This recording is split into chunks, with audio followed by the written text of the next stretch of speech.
Hey guys, welcome to the video that I'm going to be doing on Nano by request on the Discord. Um, Having a little bit of issues with some slowness on my machine, so I hope everything is going to be coming through okay.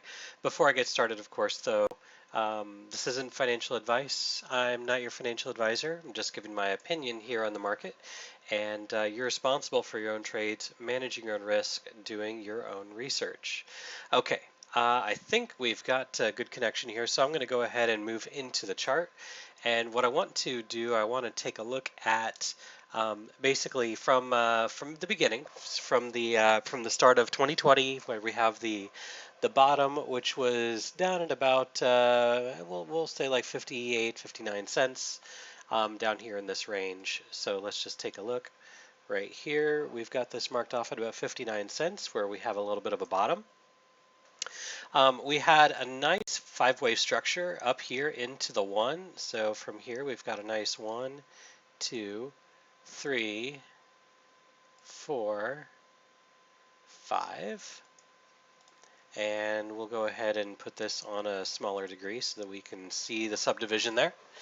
I see a real quick question in the YouTube chat, which I'll go ahead and address. The question is, how can I get filthy rich? You take little trades. The days are gone where we've got 2, 3, 4,000% gains. So you take the little trades. It's little at a time, and just compound those gains. And that's the only kind of advice that I can say right here. You can get lucky, right? So you can get lucky on some crazy pumps and things like that. But if you want to be smart about it, you're going to take the slow trades. Anyway, so we've got a nice 1, 2, 3, 4, 5 up here into the 1, and then from here we have a nice corrective wave into the 2. And then I'm using this as my proposed 3 here, and the reason why I'm saying that this is the proposed 3 is because of the retrace. When we pulled back, we had a nice long wick down here, and let me go ahead and drill down, or rather zoom in just a little bit so we can see this with a little bit more clarity. Because I want to focus on this third wave. It actually fits the bill pretty well. So when we take the wave 2 to the wave 3, which the wave 3 target was really sitting right here at about 93 cents. We did overextend a little bit over to about $1. And then when we did the retrace, we came right back down here to the 382, which is your high probability zone for a retrace on a fourth wave, and we did that very well. And so now what we're looking at is 5 more waves. So we've got 1, 2, 3, 4, 5 into the 1, A, B, C into the 2. You go up in 5 and you come down in 3, or rather you impulse in 5 and correct in 3. Then we've got a nice 1, 2, 3, 4, 5 into the 3, A, B, C into the 4, which this came down all the way to the 618. So that would mean our target is going to be higher than this. So we're reaching the point of diminishing returns. So we have potentially a move up to about $1.25 on Nano before we see a significant pullback. So if we do happen to make our way up to $1.25, then I would say that likely we're going to be pulling back, and let's see where this will go, because when you have an impulsive move like this, so you've got a nice 5 wave into the 1, and then you do an internal retracement of that 1 wave to create your second wave. Then you have an expansion to the upside to create your 3, and then you have an internal retracement of your 3 wave to get your 4th wave. And then now we have our 5th wave. And when you complete that 5th wave, then you're looking to retrace the entire move. So in this case, we're looking to retrace from the bottom here. Let me get my fib tool. We're looking to retrace from the bottom here. And we're going to be approximate. And we're going to say in a perfect world that we come all the way back to $1.25. Or we'll do 123. We're going to be looking for a 50% pullback, which is going to take us back to 85, maybe 78 to 85 cents is where this is likely going to pull back. So again, we're going to take a look at this. What we've just done a 1, a 2, a 3, a 4, and then we're completing the 5. The geometry of this looks pretty good for us to be completing before the end of the month. And then what we're going to be looking for is we're going to be looking for a 1, a 2, and then a 3. Either we're going to come down here to the 50 or we're going to come down to the 618. It's going to be one of these two more than likely. So I would be looking for the 50 to be your first level of support. And again, let's just go ahead and outline this and see if there's any confluence here for us to pay attention to as we get down to these levels. All right, so let's take a look here. I'm going to remove some of my moving averages just to clean the chart up just a little bit. And I'm also going to move to a 4-hour time frame. Again, just to clean this up just a little bit here. Okay, so we've got our proposed 5, which is sitting up there.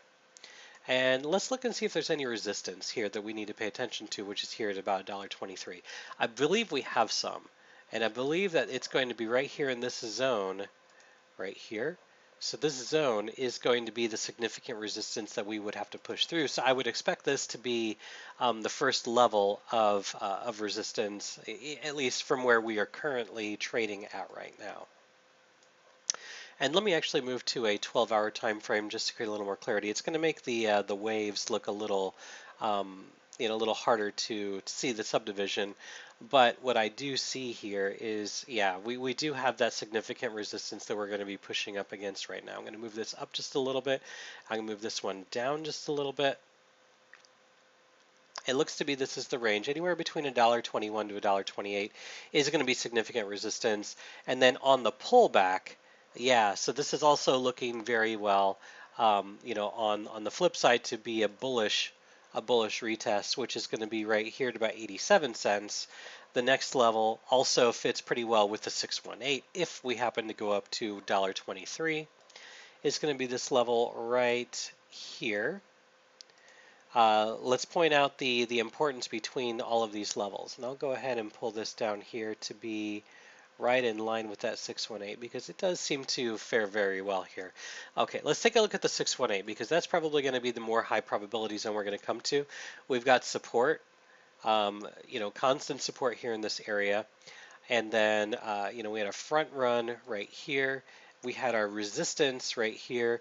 We had a quick test of support here. And so I would expect if we do happen to come back down to the 618, that's going to be support as well. It could be this takes a little bit longer to play out. My model that I have on Bitcoin is going to have us pulling back all the way through the end of March or somewhere in mid-March. So do expect this to happen. I would expect there to be a pullback, although I do see a little bit of upside still ahead here. So likely there is a little bit of a trade to be made here.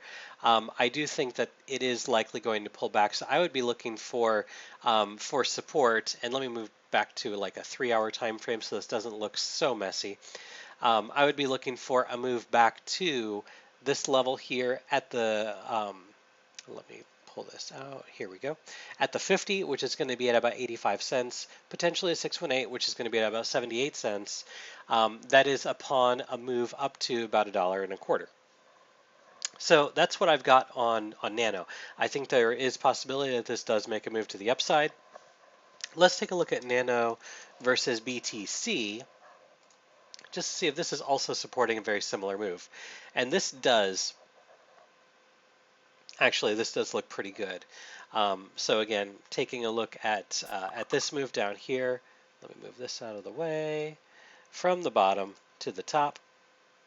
We had a pretty deep retrace, didn't quite go to, to invalidate the wave, but we do have a nice correction there. It almost looks like a WXY, and then we've got a next move up here to the 3. So let's measure that move and see where we've got on a pullback there. So that looks like our 3, and actually it looks like we may have hit our target for the 5.